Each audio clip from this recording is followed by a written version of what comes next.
बिस्मिल्लाहिर्रहमानिर्रहीम Raju control panel था او په دې کې اخلو ریکوري او ریکوري کې اخلو فایل هیستوري او فایل هیستوري کې به تاسو راشي سیستم ایمیج بیک اپ یا داسې وکړئ یا څه وکړئ تاسو کنټرول پینل ته راغلی او په دې کې فایل هیستوري انتخاب کړئ فایل هیستوري څه شو مو سره فایل هیستوري دا ده په دې کلیک کړئ ډایرکټ او راشي سیستم ایمیج بیک اپ ته د سیستم ایمیج بیک اپ یعنی د سیستم ایمیج اخستلو فائدہ مو سره څه ده او څنګه به خلو دی باندې خبره کوو سیستم ایمیج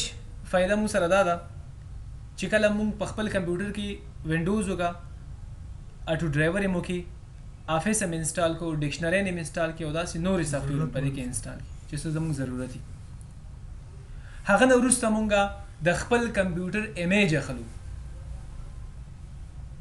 که چېرته ایمیج وانخلو مونږ په خپل کمپیوټر کې وینډوز افیس اټو ډرایوري ټولې سافټویر انسټال کې هفته دوه هفتې وروسته دی وینډوز خراب شو وینډوز یې خرابه شو مجبوري چې به سر نه وینډوز هم وکړو ډرایور هم وکړو افیس هم وکړو او نورې سافټویر هم انسټال کړو نو ښه طریقه مو سره دا ده چې کله هم تاسو په کمپیوټر کې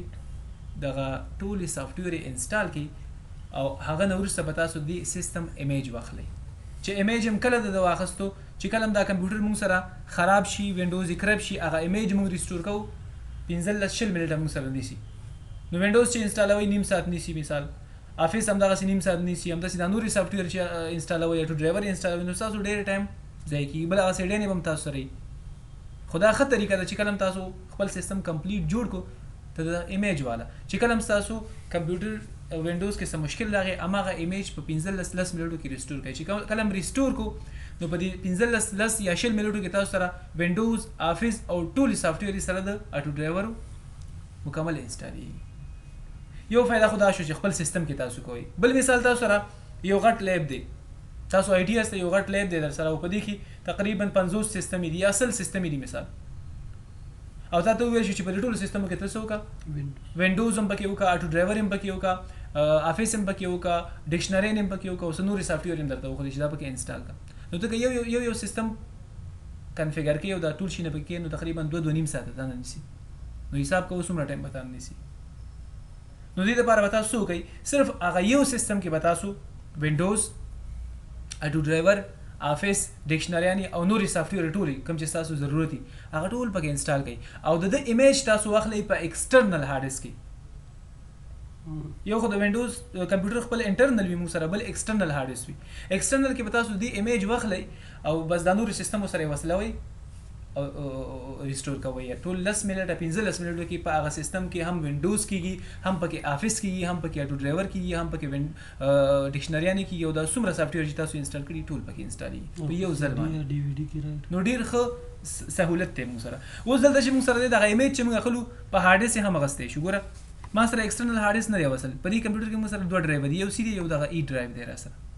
اوس دا ای را اوچت کړی دلته که چېرته ایکسټرنل هارډ ډیسک ته ورکړي نو هغه هم دلته راځي په دې لیست کې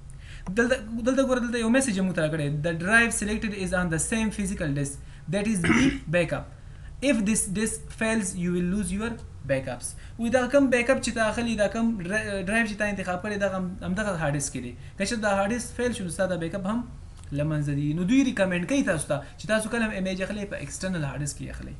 او بل د ایکسټرنل هارډ ډیسک فایده دا هم ده چې ته بیا هغه ایمیج په نورو کمپیوټر کې ریسټور کولی شي او که په همدې کې د واغېستو بیا خو همدې دپاره شو موږ سره خو موږ سره اوس ایکسټرنل هارډ ډیسک نشته خو تاسو سره تاسو انتخابولی شي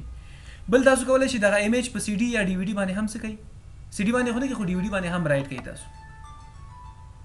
خو ډي وي ډي باندې څوک نه اخلي ځکه چې دا ډېر ډیسکونه موږ سره علي کېدای شي دا ستاسو سی ډرایو 50 جی بي یا 80 جی بي نو هغومره ډي وي ډیانې چې ته په دې کې ورچې خو مشکل دی نو ټول نخاب شن موږ سره چې دی هغه په هارډ ډیسک کې دی بل تاسو کولی شئ چې په نیټورک باندې هم د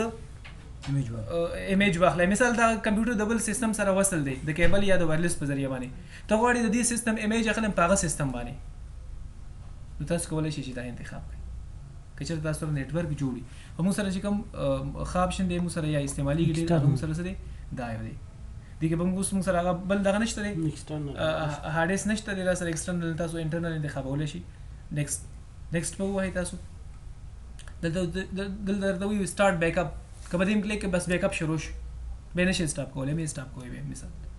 صحیح ده خو بس بل څه اپشن موږ سره نشته نو سټپ شته بس صرف په سٹارټ بیک اپ باندې کلیک کړئ ټایم بنی سي لږ وخت نیسي اول ځل لپاره چې دا بیک اپ اخلي ځکه چې مکمل سی ډرایو دا اخلي موږ سره بیک اپ اخلي نو دا موږ سره د سیستم بیک اپ اخیستل پر راتلونکي ویډیو کې به موږ وایو چې دا بیک اپ چې موږ واغسو دا به څنګه ریسټور کوو